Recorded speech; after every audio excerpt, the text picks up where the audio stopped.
Super Heavy Booster 10 was tested at Macýs. Stock Space tested a model of the second stage of their rocket. SpaceX reused Falcon 9 booster for the 17th time.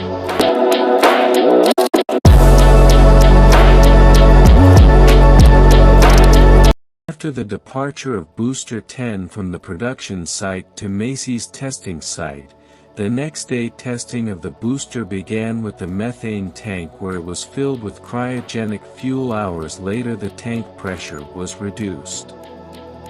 The next stage of testing was with the oxygen tank where it was filled with cryogenic fuel.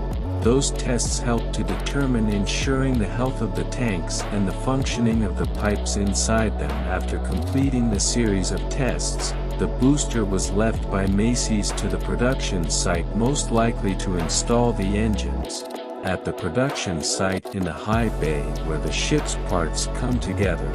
Ship 29 is completely assembled. Recently the teams finished working on installing the thermal parts on the welds. Ship 30 is standing behind it, still missing some work. Later that day Ship 31 Common Dome entered the bay to weld to the ship. Later that night, at the launch site, Ship 26 oxygen tank door was opened to enable the teams to work inside the tank. We move to Starlink now. Falcon 9 launched 22V2 Starlink satellite from Launch Complex 40 at Cape Canaveral. The first stage returned and landed on the drone ship for the 17th for the first time. SpaceX confirmed the deployment of satellite on X.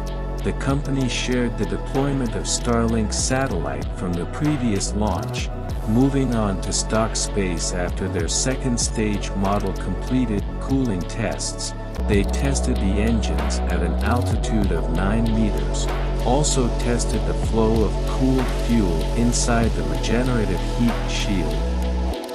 The company tweeted that the HOP test mission simulation included everything from flight avionics, power systems, computers, tank pressurization, and much more. The engine and heat shield. The second stage contains 30 small rocket engine. After the stages separate, these engines will ignite to propel the stage into orbit. After deorbit, some of the remaining fuel will feed the coolant heat shield to protect the stage from heat. Several meters away the engines will ignite to reduce speed and make a safe landing. If you enjoy the video, don't forget to like the video and subscribe to the channel, and I will see you in the next video.